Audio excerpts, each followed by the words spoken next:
It's hump day. Hump day! It's hump day. Hump day!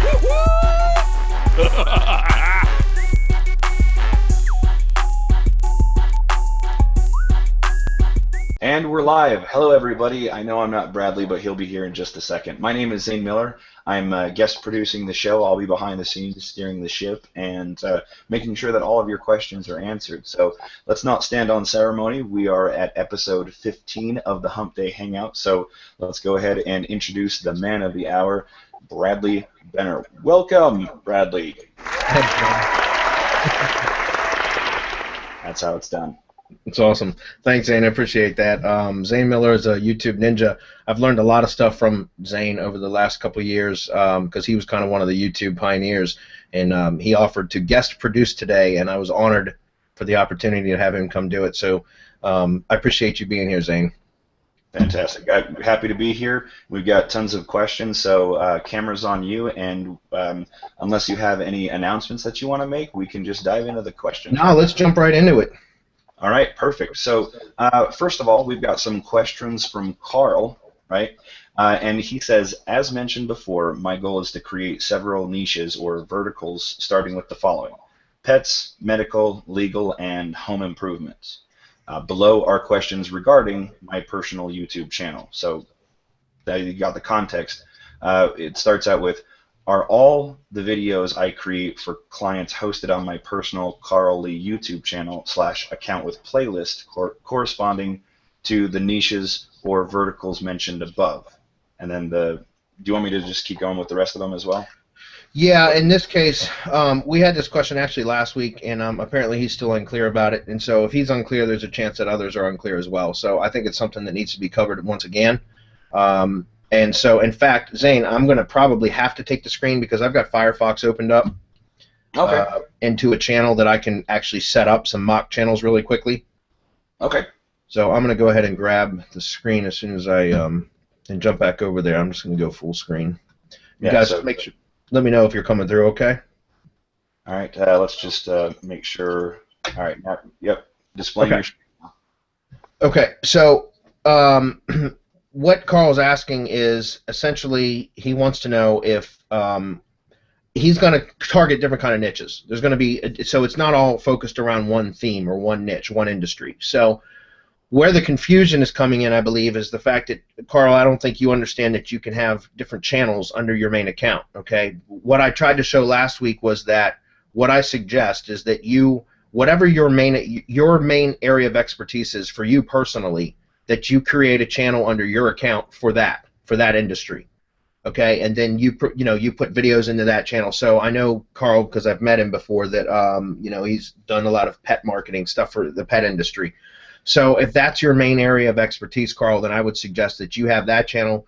You're the actual owner of that channel. In other words, you create that channel under your main Google account, which in this case would be Carl Lee. You're right, that's you.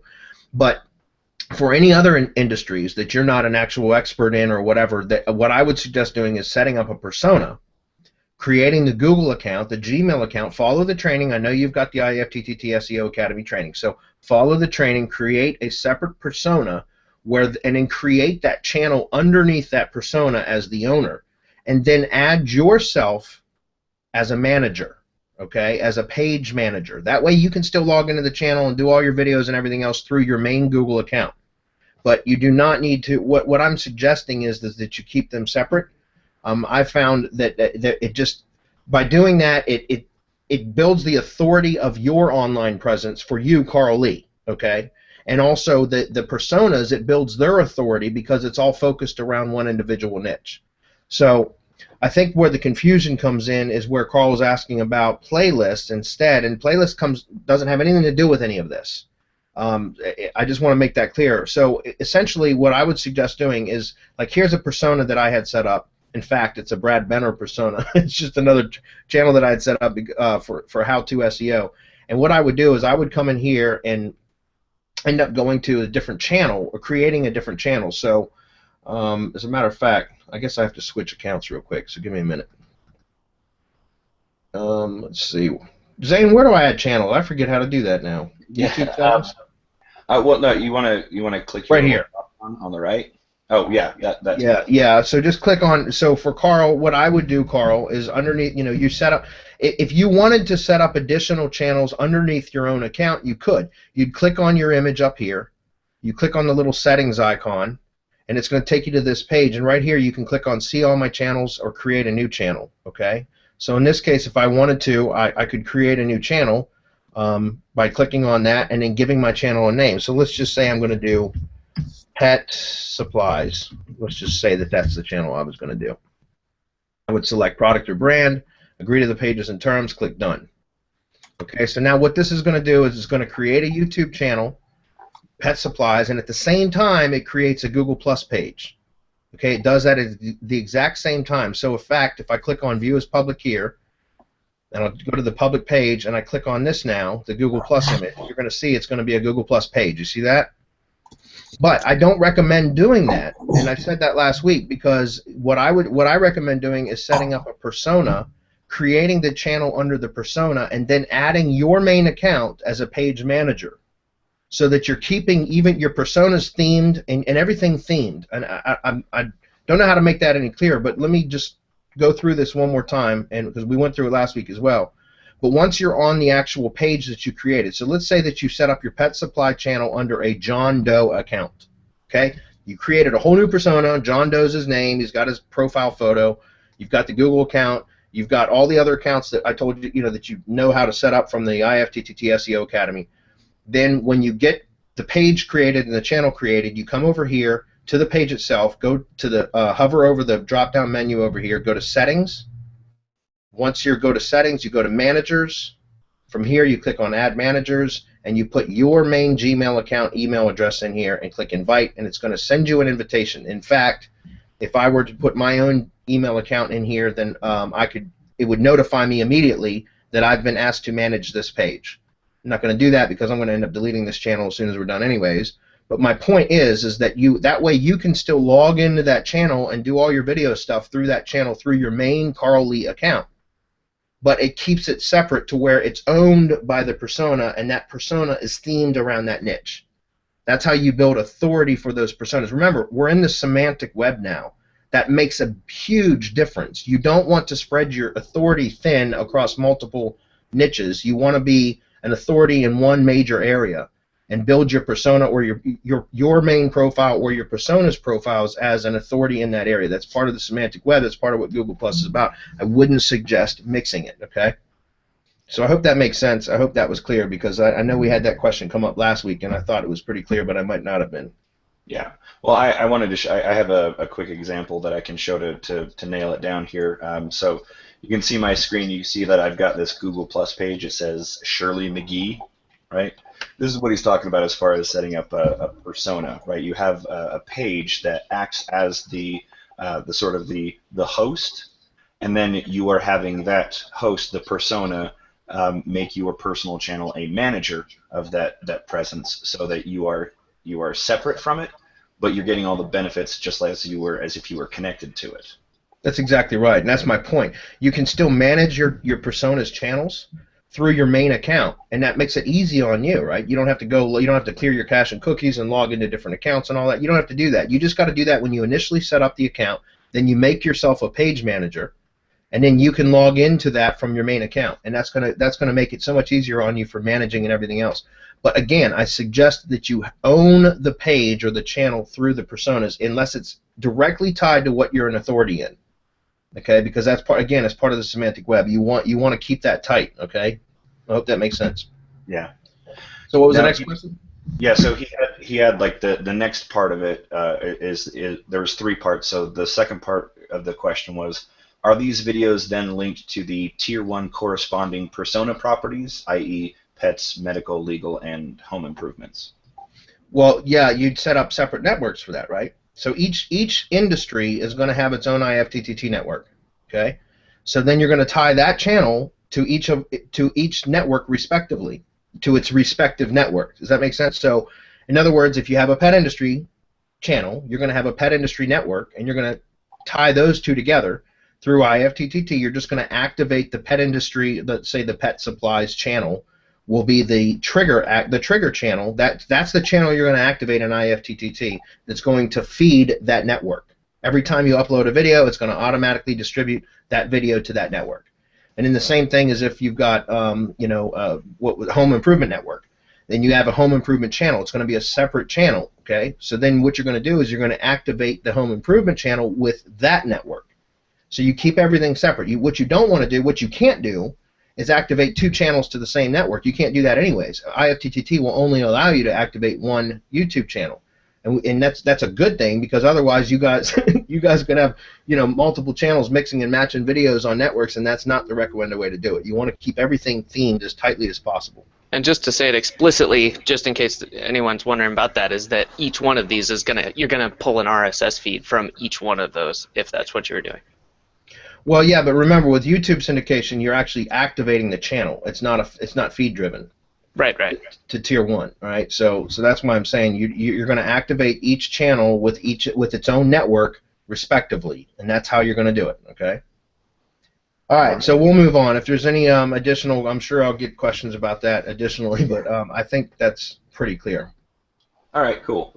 Now the next block of questions that we have is from, I believe, Braulio. Yes. But he's in the Hangout with us. So if you want to ask a question, feel free, Braulio, or I can just read it for you. That's fine. But he's muted now, so. Yeah, let's just read up. All right, I'll just go ahead and read it. Here we go. It says, first question for today's Hangout. I'd like to talk about something that was mentioned on the first Hump Day Hangout, which is using 301 redirects to protect money sites, or even as a buffer when you're doing client work. Bitly and tinyURL were mentioned, but they wouldn't be the best option since you can't change the link. Another option that Bradley says is that he's more often to buy an expired domain, do all the SEO work on that domain, then do a 301 redirect from there to the client's website. Am I right? Yes. Okay. Yes. All right, so then the next one is, and if I understand correctly, there's a third option where you could do a meta refresh from a Weebly site. Does that mean that you would 301 redirect from the domain you brought to Weebly, and then from Weebly to your client site? Okay, I'm looking at the question now too, because that is a bit involved. So I'm looking at the event page. All right, so to answer your question, yeah, okay, what I suggested to do, and I'm going to talk about this conceptually. I'm not going to get into the mechanics of this because that's reserved for mastermind members. I don't give away information like this publicly because that is reserved for mastermind members. But on a conceptual level, yes, I can confirm, Braulio, that is exactly what I do. Is when I'm doing SEO work for clients, okay, which I don't recommend. You guys all know that. You should be building your own assets instead of your clients. But if you do have clients, or you are planning on taking on clients, then I suggest that what you do is you make a mirror site of their site on your own domain and do all of your backlink building to your own domain. And you 301 redirect the pages from your own domain that are mirrored from your client's domain over to your client. That way, in case the client decides to stop paying you, you remove the 301 redirects and you get to keep all the SEO work that you did on your own site. Does that make sense? So that's what I recommend doing. Now, as far as the type of 301 redirects, would I use tinyURL or Bitly? No.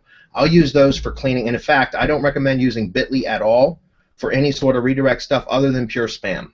Okay, because Bitly will, occasionally Bitly will determine one of their links is spam, and it's random how they do it. And I don't mean, like, sometimes it'll be a perfectly legit Bitly redirect link, and Bitly will put a spam tag on it, and a spam tag makes it a 302 before it's a 301. And again, we're talking about technical SEO, guys. I know a lot of you on here, this might be over your head, so we're going to move past this in just a minute. If you want to learn more about this stuff, join the mastermind. Okay, but a 302 that redirects to a 301, it removes all the link juice. It's a pointless redirect at that point. It's a navigational redirect only. It's not. There has no SEO value in a 302 redirect. If that makes sense. So I don't recommend using Bitly. tinyURL you can use, but again, you have no control over it once it's created. So what I do is I buy domains. They don't have to be expired. They can be brand new registered domains for the method that I was just talking about, where I mirror a client site with my own domain first, do all my link building to my own domain, and it's redirected to theirs. Okay, that way it's like Terry Kyle, he's another SEO guy that I highly recommend following him as well. He's got what's called Switchbox SEO. That's that's the term that he coined. It's called Switchbox SEO, and it's very similar to that because you control that switch. You can point your link juice that you built to your own domain anywhere you want. Okay, and that's how I recommend doing it because that way, once again, you keep control of that, of all the work that you've done. Why shouldn't you? You did the work. You know what I mean? As long as they're paying you, you're going to point it at their site anyways, right? Okay, so the third option would be to do a meta refresh from a Weebly site. Yes, that can be done. Again, I'm not going to give that away here. Would I do a 301 redirect from the domain I bought to Weebly and then from Weebly to your client site? Depends on what you're doing. If you're cleaning dirty link juice, then yeah. And again, this is way advanced for this setting. So I'm not going to get into this too much, but there's a lot of really ninja things that you can do with redirects and cleaning dirty. You could do all kinds of stuff. You could take expired or not expired, de-indexed domains that have a ton of link juice. A lot of them are going to be Chinese spam domains, and you can redirect those. And through 301 redirects, you can clean the link juice and just provide massive ranking power to whatever properties you're trying to rank. But you have to do it properly because if you don't, you'll tank your site. And again, we talk about that. In fact, the last two mastermind members that we mastermind webinars that we did, we went over that extensively. So that's available inside the mastermind. But again, some of that stuff I can't talk about publicly because we don't want to let the cat out of the bag. So, and we also don't want people working it out the wrong way and tanking their sites. That's right. Because unless you have extensive training on how to do it, you will blow your site up. You know what I mean? And I can't recommend that. I can't I can't encourage you to do this unless you know what you're doing because you can get yourself into trouble. So I think I answered that part of it, Zane. Yeah. Okay. So did you see the second half of the question? Was that one? Okay. He says if a client already has a YouTube channel and asks you to rank both his existing videos and all the new ones you create, how do you create a buffer to protect your work? This is a great question, Braulio. It's a great question. Well, that's the thing. Okay, when I'm dealing with new clients, I don't even give them the option. Like if I'm doing, like I tell them, even if you have your own channel, I tell them I'm going to download your videos and upload them onto my channel. Again, I want control, not them. Okay, I'll do what I said I'm going to do for them, but I want it on my channel. All right. So if a client asks me specifically that they want their the videos ranked on their channel, then that's fine, I'll do it, but I charge them a premium for it. Because I tell them, look, if you want to work with me, it's going to go on my channel because my channel is an authority channel that I've built up. I've got my syndication networks tied to my channel. I've been building links to those syndication networks, so I've increased the page authority, the trust, all of that. All the metrics are all stronger on my own networks, right? So if I've got to start over on your channel, I'm going to charge you for the network builds. I'm going to charge you for additional link building. I'm going to charge you for the additional time it takes to set up. So I charge a much, much higher premium. In fact, what I do with clients when they want me to rank their videos on their channel is I set the price so high that they don't even want to do it on their channel. They say, okay, we'll just go with the first option you gave us. And the reason, once again, is I want that control. And also, I want my job to be easier. I don't want to have to repeat the process that I've already done. Again, I talk about building your own assets.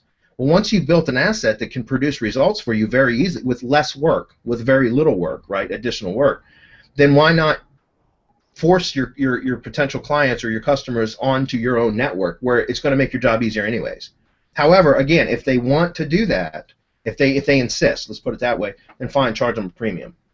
As far as, let's see, if you had to create a buffer to protect your work, you could do the same thing with 301 redirects, though, that we just talked about. Like if you were to go out and buy your own domains and then do 301 redirects to the YouTube videos and then you just build all your links to your domain, your redirect domain, then essentially you could do the same thing. Is you could turn that off if they decide that they wanted to stop paying you, so that you just remove all the link juice. However, with YouTube videos, a lot of the times, once they rank and they start to get natural engagement from just being ranked, then they'll end up staying there even if you remove a lot of the link juice.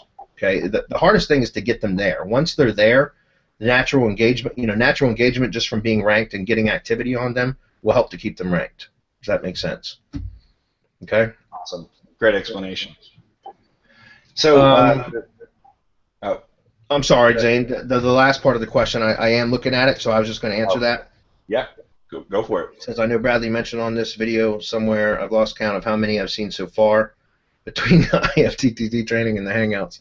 I believe it was one of the advanced strategy webinars, so I'm not sure if we can talk about the Ninja SEO stuff here. Oh, okay. Well, I just answered that. Yeah, I gave you guys a little bit of a tidbit, but you know, if you want to get into depth on how to do all that kind of stuff, again, I have to reserve that for mastermind members. So.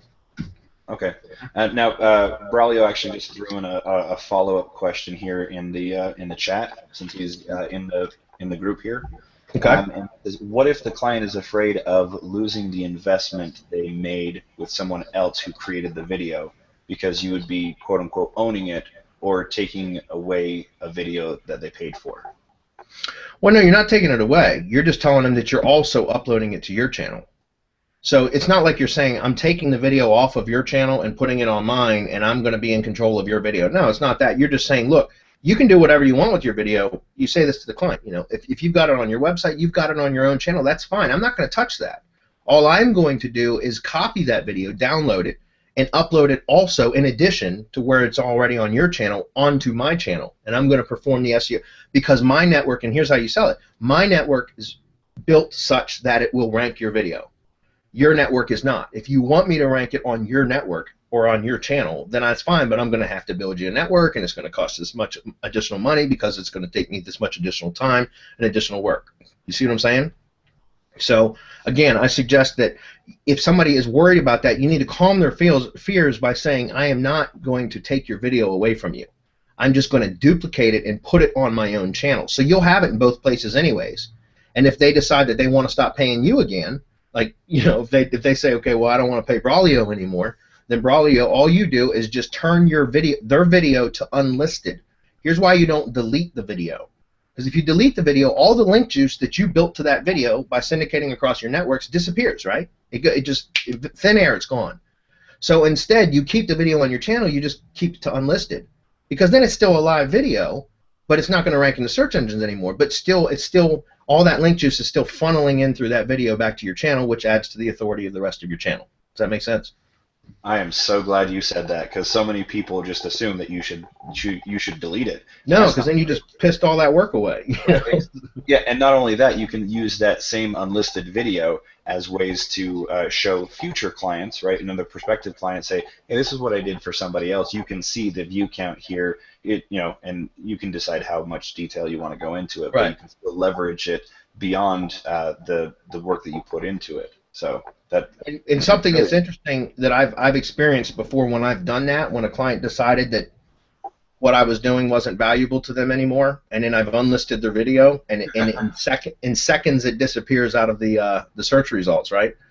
And then a couple weeks, couple days, whatever goes by, and I get a phone call from that client. Oh, you know what? We've reconsidered. We haven't gotten as many phone calls as we usually do. We're sorry. Can you turn it?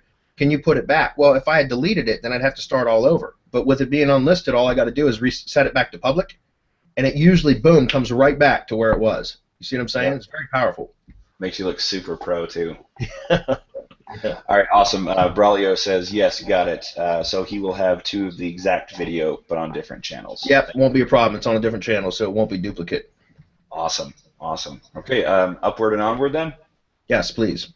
Alrighty, so the next question that we have here is from Monique, and she says, hi Bradley, thank you for hosting another Hangout on Air. My question for today's Hump Day Hangout are, prepare for block of text, which web hosts have you vetted as being the best for speedy site networks while avoiding slow times, upload size errors, and timeout errors for visitors and administrators? So I guess we can start with that. Yes, great question, Monique. Great questions. I see there's several. That's great, guys. That's exactly what I'm looking for, guys, for these Hump Day Hangouts. Zane, I'm going to start putting some links in your chat if you want to transfer them into either onto the screen, or I can actually, you know what, I'll post these on the event page too. Monique, what I would suggest is if it's for money sites, I use Liquid Web, and I've been using Liquid Web for years. I found them to be the best for money sites, and so I'm going to put, and yes, there is an affiliate link for that. So by all means, if you guys are going to invest in Liquid Web, look, one thing we talked about, and for SEO hosting, we're going to talk about that in just a moment as well, okay? Because I'm going to follow up with the rest of the questions. But with your money sites, you want to have high quality hosting, guys. Do not cheap out on hosting. HostGator, I've never used them because they're a cheap host, and I've used a lot of cheap hosts in the past for various things, and they cause more problems than they're worth, and they will cause your sites to not rank as well. Period. Okay, and I'll debate that with anybody any day of the week, because when you have cheap hosts, they overload the servers, and you've got a bunch of spammy sites on the same IP as yours, which is going to bring the SEO value down of your site included. You're going to get grouped in, guilty by association, really. So, it's going to affect, if you got slow load times, that's going to affect your ability to rank. It's going to affect your visitors, because if you have slow load times, it's going to, or your site goes down, it's going to, piss your visitors off. So don't cheap out on money site hosting. In fact, I recommend going with a host. Like I said, I've used Liquid Web for several years. I think their support is fantastic. It costs $15 a month. In fact, the link that I just put up there, you can get the first month of hosting for like $1.95 if you buy through that link. If you go to their main website without clicking that link, you'll see it's $14.95 a month. If you buy 6 months or 12 months out at a time, you can get a discount. I suggest going with a good host like that for money sites. However, now moving on to SEO hosting. If you're going to be using SEO hosting, C-Class doesn't cut it anymore. It's not unique enough. So I would suggest with C-Class host or with SEO hosting that you go with A and B class hosting. And I see that you ask about that, and I put the links into the event page. I use Brain Matter Hosting is by Brian Prinz and Andreas Tovar and Donald Van Fossen, who are the guys that make the Surfshaker plugin. We had them on last week for a special webinar. I had Brian on, and they developed Brain Matter Hosting. I have not had a chance to check them out for their SEO hosting, which is 25 IPs. So I don't, but I can vouch for them, and I know that they are the top of their game as far as being developers, and it's industrial strength hosting. I know that for sure. So I haven't used them for SEO hosting yet, but I can. I'm testing them out right now, and I'll back up what Bradley said. I mean, no issues yet, and support has been really fast. They really are. They're outstanding guys, and that's not an affiliate link. I can't recommend working with them for anything. You know what I'm saying? Like, I can't recommend enough to work with them for anything, because their support is fantastic. They really know their stuff. Okay, so I would recommend trying that. I haven't looked into the SEO hosting yet to see if it's A or B class or C class or what, but I'm sure that they can work out whatever you need. And then lastly, I put in No Name Internet, nonameinternet.com. If you go to it's funny, No Name Internet. But I know the owner. I don't know him personally, but I know that whenever I put in support tickets, it's Andreas Pastor is his name. They're so quick to respond. In fact, him as the owner of the company even responds often to support tickets, which I find fantastic. And they have data centers all over the world, so you get A and B class hosting whenever you set up hosting accounts, and they're really good at hiding their. He knows his stuff too. And so I've got, like, I think 90 or 95 IPs with them, because they're. And then I also use Skynet hosting for Class B. Skynet hosting also offers Class A and Class B hosting. And I suggest, if you're going to be building PBN sites or networks, that you make sure that you're using Class A and Class B hosting, not Class C. And also that you check your footprints. Okay, guys? Go to Leaf DNS. I'll put this in chat. Let me just go to the site real quick. But go to Leaf, LEAF-DNS.com. Okay, and check your PBN site, your domains at leafdns.com. I guarantee, I can almost promise you that many of you are leaving a clear and a very identifiable footprint, and you don't even know it when it comes to your SOA records, your name servers, and that sort of thing. So if you go to leafdns.com and you just start checking some of your PBN domains, and you start seeing a footprint, get it fixed, resolve it, okay? And so that's why if you go with a really good SEO host, they know how to cover their tracks a lot better than a lot of the cheaper SEO hosts. Okay, so those are the ones I recommend.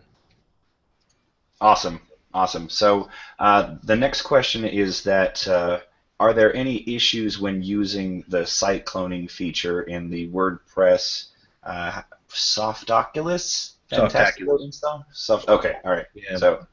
Right. I don't use that. I clone my sites, and I can see that was part of a follow-up question. Is there any issues with site cloning, or how do we move from C class? I'm sorry. How do we move from C class hosting to A or B class hosting? Okay, the couple ways that you can do it. Number one, a lot of the times the hosting providers that you're moving to will do that for you. You just got to contact their support when you set up their account and ask them. A lot of them will do that for you, is because they're bringing you in as new customers. That's kind of like a value added feature. The other thing you can do is do it yourself. There's a million cloning scripts out there. There's plugins that do it. I happen to use one that Peter Garrity put out. When I do it myself, if I've got like one site that I've got to move, I'll do it myself, and it's called Replicator Pro. I don't know if you can still buy it or not. It's Replicator with a K. Okay, Replicator Pro. I don't know if you can still buy it or not. If any of you guys are here that are Peter Garrity students or buy his products anyways, then reach out to their support and see if they'll sell it to you, because a lot of the times they will if you contact support, even if the offer's closed, as long as you're already a Peter Garrity customer of some sort. Don't know that for sure, but that's a good cloning script. There's other ones that you can do it, like WP Twin, WP Clone. There's several of them that will do it. Yeah, main WP is another good one. Yep, main WP will do it as well. If you've got a bunch of sites to do and the hosting provider that you're moving to won't do it for you, then what do you guys know that I preach to you guys all the time? Outsource it. Okay, go to Odesk, find a server admin on Odesk, and you can find somebody there that can do everything for you. I've got a guy that I can put the link in that I've used. His name is in fact, if you go to Odesk, you can look him up. His name is Andrew Dog, D-A-U-G. It's one word. The last name is D-A-U-G. Andrew first name. You can check him out. I know he was pretty busy. I gave him a pretty much like a full-time job for several months, and then I haven't been using him recently, but he moved, like, I'm not kidding, this guy's moved like 300 of my sites between 5 and 6 hosts before, because I've tried a bunch of cheap hosts and I finally settled on No Name Internet and Skynet hosting to host my sites. So what I suggest doing is just go into Odesk, look for somebody that has you can look for the keyword WordPress migration, and then find somebody on Odesk to do your sites for you, because you guys shouldn't be spending your time migrating your sites. Either let the hosting provider do it or hire it out. If you got one or two, then you can use a cloning script, but I would suggest if you got more than that, let somebody else do it. Yeah, and well, just to chime in, if you get a quality hosting company, they'll do it, right? So that consider that one of the things. Like, if you think that you have a quality hosting company, but they won't migrate sites for you, then you can assume that they're not actually that high quality. So I see that she asked about the cloning WordPress plugins. I just mentioned I don't like the plugins that do it. Like, I've always just used a script. It's different than a plugin. And it's just my personal, what I've done over the years. So I don't know if there are certain plugins that work well. Like Adam just mentioned, it's main WP. They have a plugin module that will clone it, or is that just part of their default plugin? I can't remember. I think it used to be, but you might have to pay. I think the default is free, and then you have to pay for the extension that does cloning. But anyways, it's something like $15, and you basically download your site, and then you just upload it. It's nice. Yeah. Yeah, and main WP is really cool for managing your networks anyways. Just make sure that you know how to hide your footprint with that as well. And they've got some additional training about that. Do I use child themes on my sites? Do you build SEO features into your templates? No, for PBN sites, I'll just use free WordPress themes, and that's it. I just use free WordPress themes, but I try to set them up to look like real blogs or real business sites, okay, so that they're not the run-of-the-mill PBN blogs that are completely recognizable when you land on them. I try to make them look like real sites, and that's part of the whole thing with building out personas and IFTTT networks. Guys, I put IFTTT networks around every PBN site, period. It's got a tightly themed IFTTT network with a persona that owns the blog. Everything is tied in very good. It looks like a real person owns the blog, okay, and that helps to prevent them from getting identified as spam blogs anyways, right? Make no mistake, your PBN blogs, they're spam blogs. So just make no mistake about that. She says, are there popular free WordPress plugins that are known to keep causing errors? I get a lot of plugin errors. Yeah, on PBN sites especially, because you will have a bunch of problems. Use as little plugins as possible, the absolute minimum that you can. For those types of sites, really all you're doing is building links anyways, right? So you really don't need a bunch of plugins on those. On your money sites, that's different. But try to find, I always try to reduce plugin usage as much as possible, because it will cause problems, like you said, and will also cause slow load times on your site. Okay. Well, and I'll take this opportunity to pound the pulpit a little bit too, like Bradley was talking about. If you outsource it, then you don't deal with any plugin errors, right? The person that's doing the work for you has to deal with it. So That's right. keep that in perspective. I mean, all these questions tend to just disappear and fade away if you've got an outsourcer to take care of it. And Right. if you really want to know this stuff, go nuts, right? That's what these Hangouts are here for. But if you don't want to be that person, then have that person come and watch these Hangouts, right? Yeah, and exactly right. And in fact, if you've got a bunch of sites to move and you hire a server admin, a lot of those server guys that they're really good with WordPress, period, and so they can do like a lot of the WordPress troubleshooting if you have any. I mean, yeah, I consider myself pretty good with WordPress, but sometimes I get stumped by a problem, and so I just call up my server guy, Andrew, and say, or I don't call him, but I hit him up on Odesk and say, Andrew, I got a problem I need you to fix, and then voila, it's fixed. You know what I mean? It only cost me a few bucks. I think I paid him like, $8.50 or $9 an hour, but it was totally worth it because my time is better spent doing other things, not moving WordPress sites. You know what I mean? Amen. Okay. Next. Yeah. So, well, she has.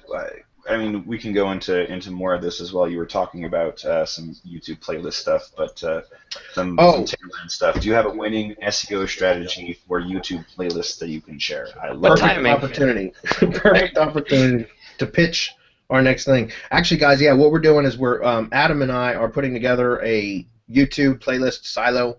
I call it because just so the branding is consistent. It's YouTube Silo Academy. Okay, in fact, we're putting that together. The product should be done probably ready by next week. Is that right, Adam? Sounds like it. Okay, I think it'll be ready for next week. And what I think we're going to do is we're going to sell the product for $7.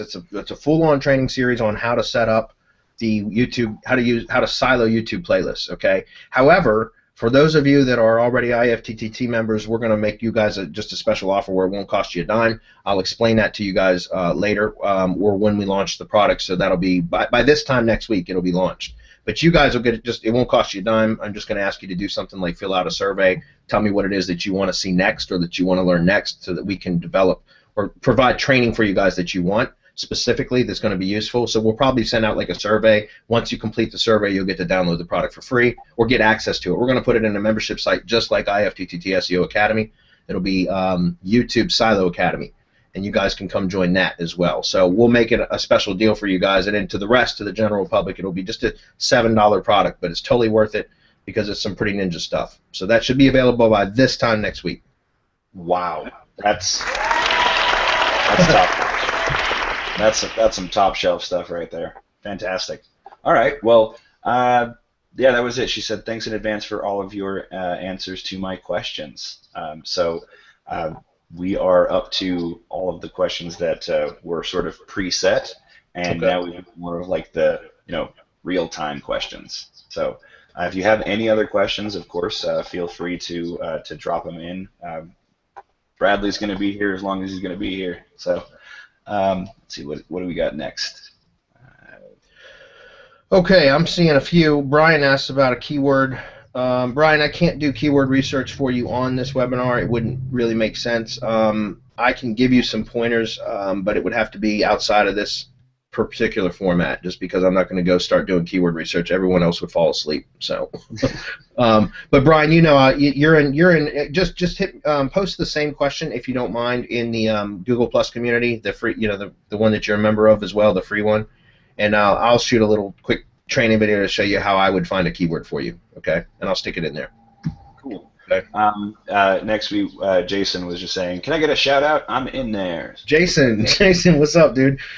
He's funny. Jason's a good guy. He's in our IFTT SEO Academy, and he's really excited about everything. So, what's up, Jason? I'm glad to have you here, buddy. Nice. And since you brought up the free community, I'm going to pull that up in just a second for anybody who's not familiar with it. So while I do that, we've got a question from Rainer, who says, my client bought a site a while back that wasn't in the same niche that he was in but had a lot of juice. Would it be okay to 301 redirect from a site that isn't in the same niche to start with a different niche? Yes, you can, because what you're doing at that point is you're just pushing juice, right? So yeah, absolutely, and that's kind of what we were talking about earlier with some real ninja stuff that you can do with 301 redirects. It's strictly to push juice at that point, right? Because you're pushing irrelevant link juice. Does that make sense? You're pushing juice, but it's not pushing relevancy. So I would still run that through a 301 redirect before just 301 redirecting. So I would have a step in between. And my point is I wouldn't direct it. I wouldn't point it directly to the new money site if it's from outside of that same theme. If it's a different niche entirely, if you were going to do it, you could point it to a subdomain on that money site domain. You could do that, or you could buffer it right with another 301 in between. Okay, and again, that's getting to some more advanced SEO stuff. Great question, Rainer. You should join the mastermind, dude. I'm going to take that opportunity to drive you into that again. So, but yeah, I would buffer it or run it to a subdomain on the money site. That's what I would do. Awesome, awesome. So we do have some more questions, but since you had brought it up, I just wanted to show everybody this is the free community that Bradley was talking about, and they've got a bunch of really great information here. So hop over to Google Plus and find the community here. Of course, we'll add a link you can just jump to straight away. But as you can see, there's already a ton of content in here and a lot of helpful information. So we got the Facebook community too, or the Facebook group, guys, the free one too. I just want to make a statement that I am a Google Plus guy, not a Facebook guy, and I've spent more time in Facebook in the last 2 weeks than I care to admit to. But it's only because of you guys. But I prefer Google Plus any day of the week. So if you guys, want even better access, hit me up there. Yay, Google Plus, right? We all love it. Yeah. Next question is from Sandra. She says, maybe a silly question, but what photo do you use for the persona? She's wondering if purchasing an iStock photo would be okay, or if there would be any problems with that. Okay, what I'm about to tell you, if it's in, Sandra, you should have already, I think you've got the IFTTT SEO Academy course, so it's covered in there. It's not particularly the most white hat thing to do, but there's things that you can do with photo morphing software to make photos unique to where they're not that's a touchy subject. I can't talk about really publicly. I would say that just be careful with what you're doing. You can use stock photos, but they're even those if they're easily recognized. There's things that you can do to make the image itself unique in Google's eyes. Okay, and I talk about that in the training. At least I'm pretty sure that's in the training. So, but yeah, I would go with something. I would try to make the file more unique than just some stock photo that's been used a million times. Although I know that I've got bunches of networks that have stock photos, but it's up to you. If you're just building a couple networks, then I would suggest going ahead and spending the money on a photo. Whether you're doing a couple networks or a bunch of networks, if you like photo morphing software, you can take a photo and you can skew it or whatever enough to where it becomes unique, and then you're not is it a copyright issue then? You know what I mean? So that's what I would recommend doing. And then again, you could also outsource that kind of thing. You can find somebody on Odesk or even Fiverr for that matter that can make a photo unique. All right. Awesome. Okay, so next we had the suggestions that Bradley had made there, but we have a question from Clifton who's asking, can you go over on-page keyword density for exact match domains? Sure. Okay, with exact match domains, I don't recommend using those anymore, guys. If you already have them, then that's fine. You just got to be aware. Zane, I'm going to post a link. You know what? I'm just going to post it right on the page. Okay. Guys, I'm putting the link back again. Wow, questions are still coming in. We're going to have to wrap it up soon, though, guys, so we'll get to what we can. SEO Centro. I just put the link on the event page. SEO Centro. Zane, can you give me my screen, or you can just pull it up. Yeah. That's fine. Yeah. SEOcentro.com. It's a free tool that you can use to check keyword density of pages. You'll see that on the left-hand side, there's the SEO tools section, and if you click on keyword density, then you just put your page URL in there, fill out the caption, and click submit. And then once you do, it will show you the keyword density or the occurrence and the density of keywords on your page. The way that Google looks at them, okay? Because what's interesting is it's not necessarily the occurrence of words next to each other, like in proximity to each other, as it is just the number of times that words appear on a page that gives them. Google assigns like a weight to those keywords. It's interesting how they do that now. And once again, welcome to the semantic web, right? So what I would suggest doing is on your singular terms, when you pull up this, when you analyze your page in SEO Central, you're going to have Singular terms, you're going to have 2-word terms and 3-word terms. For singular terms, I wouldn't go above 2%. For 2-word terms, I wouldn't go above 1%. And for 3-word terms, I wouldn't go above 0.2%. So just be careful. With exact match domains, it makes no difference on the on-page stuff. Where exact match domains are going to hurt you is with your link building. You got to be careful with that, right? And so that doesn't have anything to do with density, keyword density on page, right? What that has to do with is your inbound link profile. What are your anchor text ratios? Because I don't know if you know this, but when you build a naked URL or a URL anchor back to your website with the exact match domain, that's going to count as a keyword. It's going to count as a keyword anchor because you've got the keyword as an exact match domain. Does that make sense? So you got to be extra careful when you have exact match domains on with your link building, your inbound link building, because what I would recommend then is going with more brand terms, because typically your brand isn't. If your brand is the same as your exact match domain, then cut that. Don't follow that advice. But if your brand is, like for example, I know I built dozens of lead gen sites, and I used to use exact match domains because they rank better. But the companies that I would brand them for, once I found somebody to buy the leads from me or whatever, I would put their branding on the site. Well, then I would build links back to the site with their brand name, even if with the exact, it wouldn't be the exact match domain name, it would be a brand name. So that's one way to do it. Another way would just be to do more like generic terms and go with broad keywords, not exact match keywords. If you're doing local stuff, that means like instead of plumber in Dallas, you just go with plumber. Does that make sense? It's more broad. So that's what you want to do. You just want to be really careful. With on-page stuff, just analyze your page and try not to go beyond those thresholds that I just mentioned. Once again, that's 2% for single word terms, 1% for 2-word terms, and 0.2% for 3-word terms. Okay? All right. And when you're looking at the website, just try not to have a seizure with all these flashy links. So. Yeah, right. All right, we got another question from Sandra. She says, you say that putting your clients' videos on your own channel because you've built authority up. If your new client is in a brand new niche for you, niche, yeah. For a new channel, you would not have the authority, right? Also, if you duplicate your channel, won't YouTube see it as a duplicate? Okay, to answer your first question, yes, Sandra, you're right. But what I would do is I would probably be building the network on my own anyways, so that I can monetize that network with more than one client, right? The idea is that you own the asset, period. Okay, so yeah, you might be starting off from scratch, but I'll build a brand new network for a new client that's like in a new industry that I typically haven't covered in the past. Because I'll know that once the network's built, once that asset's built, I can monetize it. I can cross monetize it with other businesses, right, in the same industry. So again, you're just adding to your asset base. So every chance you get, I mean, if somebody's going to pay you anyways, then why not? Why not start to build your assets? So number one, yes, I would build a new network at my own expense to rank their videos, because I know that later on down the road, once I've built that network and built up a little bit of authority with it, I can start to do the same thing for other businesses. Maybe not in the same location. It could be a neighboring city or whatever, but I could start to sell space on that network because I built it. It's an asset. So number one.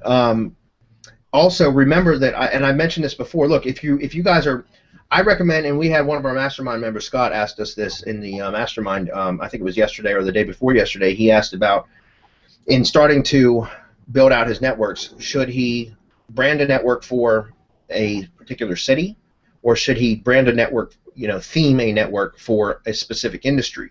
And I've talked about this before, but it's worth repeating again. You can do city networks, right? So it's a network that the common theme is the location or the region, the area, all right? And that's fine. You can do that. And I've done that. I've got several networks like that. And what that does is it allows you to rank any business in that area because the common denominator there is the location, the area, right? The problem with that is it's not as scalable as building a themed network around an industry or a niche. The reason why is because every time you go to rank you get a new client, a new business in that's going to rent space on your network, or however you monetize that, you've got to do keyword research over, right? And I spend a lot of time on keyword research, and then you've got to learn the vocabulary and the pain points of that market, that industry, right? So it's a lot of additional research. Whereas if you set up a niche specific, or you theme your networks around a particular industry, a particular niche, you do the keyword research one time. You get to know that market, you get to know their pain points, their hot buttons, and you're able to very quickly scale by just covering more area. But the common theme is one industry, so once you've done the research once, it's done. So you become an expert in that, in marketing for that industry. Does that make sense? It makes it a hell of a lot easier to scale. I recommend doing that. However, I know a lot of you, like, again, I got my start with doing everything hyper-local. It was all like right within where I live, you know what I'm saying, my backyard. And so that's how I started. But I found over time that it's much easier to get really good with a particular industry or a couple industries. Like I do contracting stuff now, right? That's mainly my client base is, you know, home improvement contractors, electricians, HVAC, tree services, landscapers, that kind of thing. So I'm comfortable in that arena, and I can scale that very quickly. Whereas, you know, like if somebody came to me that sells car insurance, you know, a car insurance, an insurance broker, I would have a difficult time with that because it would take me a long time to do the research and get familiar with that industry, if that makes sense. So, also, if duplicated to your channel, would YouTube see it as duplicate? No, because as long as it's on another channel. If you tried to upload the same video to the same channel, then yes, Google or YouTube would flag it and wouldn't allow the upload. But if you're doing it to a different channel, it's not going to matter. And also, I recommend that you live stream your videos anyways instead of just a straight upload, because you'll get a ranking boost out of that. And when you live stream it, it's going to be a unique file anyways. Okay. Yeah, well said. I was going to say something pretty much to the same effect. Like YouTube doesn't really care that if you have one video on one channel and the exact same video on another. The only reason why YouTube would care is if that content wasn't actually yours. Then they would say, no, that's duplicate content and it's copywritten. That's the only time they would have an issue with anything duplicate. Right. So then next we've got another one from Rainer. It says, if the persona is on a Gmail account and the Gmail account is not being used for email, can Google detect that it's a fake account? Probably. I don't worry about it, though. Honestly, I don't. Number one, when you're going to get emails from all of the Web 2.0 accounts that you set up all the time anyways, you'll get a bunch of inbound emails. You might not have a bunch of outbound emails because you're not using it much, but you'll get a bunch of inbound emails. Something you can do, though, is you can set up a Gmail recipe. In fact, there's a couple backup recipes in the IFTTT PDF where if the normal recipe doesn't work, you can use a RSS to Gmail recipe that will, or even YouTube to Gmail recipe, where it will send an email automatically every time you upload content to your YouTube channel or you publish a new post on your blog if you're using the RSS recipes. So essentially, you could set up just to keep Rainer if you were worried about that. Personally, I don't care, but if you were worried about that, and that's a valid concern in my opinion, I just I don't know either way whether it's harmful or not. Would be to set up a couple of Gmail recipes that would trigger every time you uploaded new content, whatever your trigger action would be, YouTube or blog, either way. That way, at least you're getting outbound emails too, right? You get the inbound emails from your Web 2 accounts that are going to send you stuff anyways, notifications and things, and then every time you uploaded new content, now you'd have an outbound email. So that would solve that problem. Okay. Sandra says, I see this one. What is the real difference between unlisted and private? Unlisted means that anybody with the URL can see it. Private means only those that you have authorized to see it can see it, which means like giving them permission via Google Plus or email invite to look at it. Okay. Okay, so next, BJ was asking, what is Andrew's name at Odesk again? I did the same search, BJ. I can't seem to find him either. So. Yeah, I posted it up in there. I checked with Bradley, and he verified it, but the link's up above. If you guys don't see it, just scroll up, but we got the link up there. Oh, okay. Yeah, and by the way, guys, again, I worked him to death for a while, and I know he reached out. I had a big network build that we finished about 2 months ago, and he hasn't done any work for me then. I have been in communication with him, but I don't know how much capacity he has to take on more work. Just reach out to him. Tell him that I recommended him. He'll respond whether he can take you or not. Okay. I can't guarantee that he can. I'm just that's who I used. All right. So. Okay. Next, Scott was asking where the event page was. Scott, I went ahead and sent you a private message that will give you the direct link right to the event page. All right, so if you're watching this part, you should have a message by now in your Google Plus, and it'll take you straight to this page where you can talk and interact with us more. So there you go. For those of you that aren't using Google Calendar, even if even if you don't use Google Calendar normally, if you've RSVP'd to the event, then I think you can just load Google Calendar in your browser and it will show you the event page anyways. Am I right about that, Zane? Yep. Okay. That's the beauty of it. You sign up and Google takes care of the rest. They'll even send reminders to the folks who've signed up, saying, kind of like GoToWebinar sends reminders. Right. So awesome. Okay. Sandra asked about SEO hosting again. Is there any other specific reason to use SEO hosting? No, that's you've got it precisely, Sandra. It's for just hosting your PBNs to give them unique IPs. That's really the importance of it. Yeah. All right, and this caught my eye, and I think it's worth sharing. Brian just pointed out the YouTube silos sound great. I'm currently working through the IFTTT Semantic Mastery course and have just launched a couple of videos, about 3 modules away from being done. Really enjoying the course and looking forward to the results. Thanks. Sweet, Brian. I'm glad you like it, man. Go Bradley. Keep at it, buddy. Trust me, you'll see. Once you've uploaded a few videos to your channel, you start to build the authority. You're going to see some real results, dude. I promise you that. So. Very cool.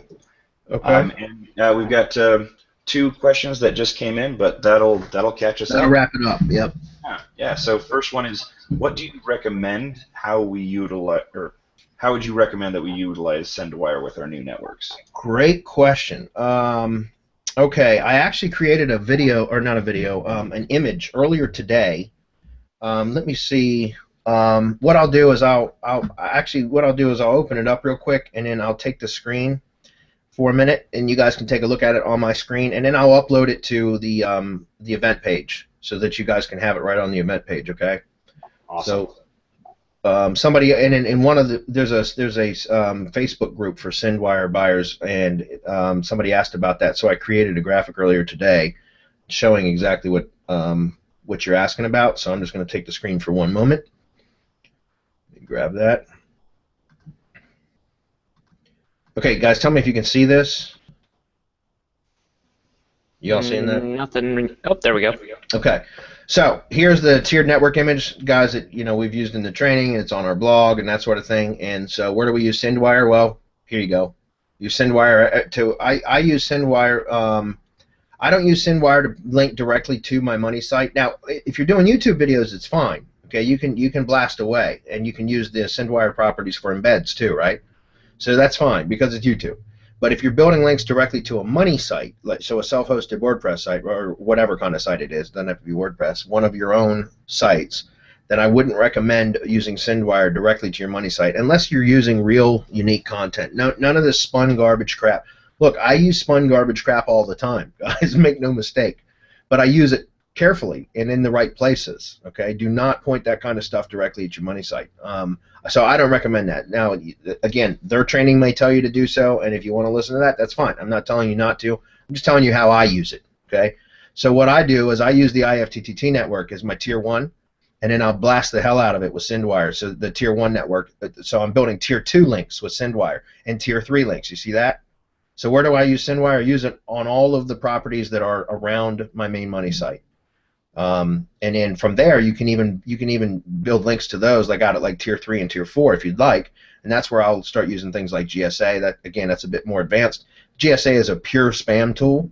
SendWire is a spam tool, but it's a Web 2.0 spam tool, so it's different. You're using high authority properties, right? So they're cleaner links. They're spam nonetheless, but they're cleaner links. They're more high authority properties.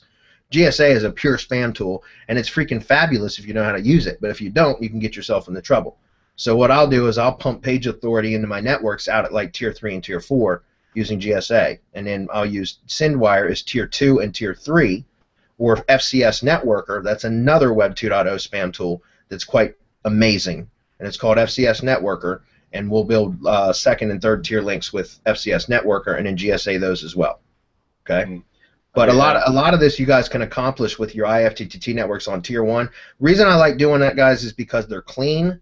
I have control over them, and it's good content because I syndicated my own content to them. You know what I'm saying? It's not spun garbage. You've got the attribution link, which is white hat in Google's eyes. You're citing the source, Okay, and they're really clean. And again, it's themed content. It's consistent. If you keep up, if it's a YouTube channel or your own blog, as long as you're keeping up your frequency of publishing, your schedule is consistent. You're going to see your trust signals raise, everything. Okay. Okay. Now, Braulio is asking a follow-up question. He's asking, so you mean SendWire can do the same job as GSA? No. No, it does. It does not do the same job. It does a similar job, but again, it's a Web 2.0 spam tool. So in other words, you're using Web 2.0 sites. It's not the same as GSA. GSA will what the beauty about GSA is you can go out and scrape your own link targets, right? So you can find your own places to leave links, and that's where GSA is strong. It's a good tool for that because, for example, anybody that's ever used SE Nuke, okay, that left a clear and identifiable footprint, right? Everybody was using the same templates, the full Monties and all of that. I used the hell out of SE Nuke, guys. So I'm not saying anything bad about it, but it's just no longer effective. The algorithm can pick up on those footprints, those linking prints, those linking patterns, okay, and it will tank your site. There's no question it will, okay. It will harm your site. Over time, you might be able to get away with some spam up front and it ranks, but then trust me, eventually it's a ticking time bomb. I don't recommend that. GSA, the beauty in that is that you can go out and scrape your own link targets where you create your own link list, your own link list where you post content with links pointing back to your site. Don't do it to your money site though. Even if you're really, really skilled with the tool, you can do some pretty cool things with it. But I still wouldn't recommend at all ever to point links directly to your money site. All right, you want to filter those through buffer sites such as your IFTTT networks. In fact, I cannot recommend to you guys using GSA anywhere closer than tier 3. Does that make sense? Like I would have at least two layers of buffer sites, Web 2.0 preferably type sites between GSA links and your money site. YouTube videos, again, it's different, guys, different rules, okay? But for your main money sites, you want to make sure that you have at least 2 layers of buffer links between GSA and your money site, unless you're really, really skilled with the tool, and then you can come one step closer. But I don't recommend that to anybody here because you got to be really skilled with the tool. So. And I'm not saying I am. I've got somebody that does that for me. I've never run GSA a day in my life. So. All right. Last question. We got to wrap it up, right? Yeah. We've got. Well, I think this is an important question. BJ's asking, please touch on the different levels of membership with the Semantic Mastery. If that's okay, yeah, the different levels of membership. The Mastermind plus outsourcer training, that's $147 a month. That's where you get access to the full Mastermind plus the outsourcer training portal, which is the Trello boards. The second Trello board is going to be released by the end of this week. It's Wednesday now, so that gives me 2 days to get it done. It's actually done. I've just got to get the videos edited, and that's going to be so. Right now, the outsourcer training portal Trello board, which basically you assign your VA to the system, and it will train them how to build the IFTTT networks for you. Okay, that's number 1. The number 2 board is the live stream sites. Number 3 board will be the advanced RSS training. Number 4 is going to be client getting or prospecting using virtual assistants outsourcers so that you can outsource your prospecting, which I highly recommend because again, it's time consuming, it's tedious work. I don't recommend doing it yourself. Outsource everything, guys, that you can. So anyways, outsourcer training, Mastermind outsourcer training, that's $147 a month. If you're not ready for the outsourcer training or you don't need it yet, you can join just the Mastermind only. That's $97 a month. If you don't want the Mastermind but you want the outsourcer training only, you can get that for $67 a month. Okay, that's how that works. Bingo. All right. So we'll consider that the last question. We did have Ken asking about how people can join the weekly Hangouts. Adam posted a link here, semanticmastery.com/hump day. We'd also encourage you to follow the Google Plus page, subscribe to the YouTube channel. That'll send out automatic notifications all the time. But of course, you can just go to the website as well. So those are the last of it. Let's go through some final thoughts from Bradley, and if anybody else on the panel wants to do so, and then any questions that are added after this will just have to be tacked on to the next episode. So, final thoughts? Yeah, thank you for saying. Yeah, that's something I never do, Zane, and that's why I'm glad you were here today. But I never tell people to go subscribe to the Semantic Mastery channel. Guys, do that because then you'll get notifications in your Google notifications when new videos are uploaded, which we do a lot. It's not just these Hump Day Hangouts. We also upload other videos all the time. We also take pieces of our webinars sometimes and cut them out. and then upload those as individual files to answer certain questions, things like that. So please go subscribe to the channel.